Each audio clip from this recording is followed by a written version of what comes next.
Strange looking thing, isn't it? It's the Daewoo Musso, and if it looks familiar, that's hardly surprising because Daewoo recently bought out SsangYong. The story goes that the chairman of SsangYong wanted to sit regally above the serfs in their ordinary cars in the traffic jams of Seoul. Hence, the Musso has the upper body of an estate and the lower body of an off-roader.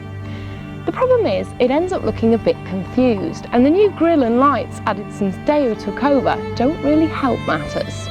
Maybe we're being a little harsh and just need to see it as the serfs were intended to, from the waist up. What do you think? Nah, still doesn't work.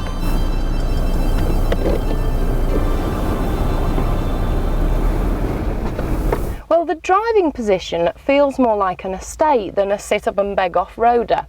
Staring ahead, you're faced with a rather large steering wheel, which still has the SsangYong logo in the middle.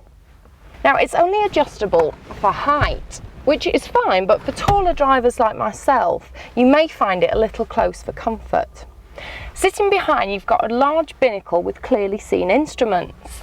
But as for this, they look like wood on camera, but it's actually cheap, nasty plastic, and it spreads all along here through to the centre console. For a car with luxury pretensions, this could do better. Sitting down here is a stereo with enough fiddly buttons to need too much thought on the move. And if that isn't enough, it's positioned so low down that you'd have to take your eyes right off the road. Back here, there seems to be plenty of legroom, and the passengers are actually perched higher than those in the front who sit quite low. Great visibility for those backseat drivers. The Musso is loaded with security devices, and if you haven't got your wits about you, it can be so secure that you can't even drive it yourself. Firstly, you take this immobiliser key, put it in here not once,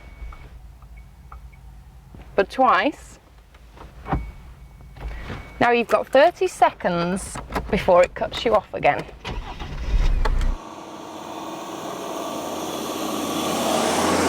Moving off, you first notice that the 2.9 litre turbo diesel is a little sluggish. 18 seconds to 60, sluggish. Which would be fine if it were refined, but it isn't. It starts off noisy and rises to a racket. The petrol versions are said to be quite quick for a 4x4, so maybe that's the way to go. That said, you should get about 30 miles to the gallon from the oil burner, compared to 23 for the 2.3 petrol. The thing I really like about it is that you get to be this high up.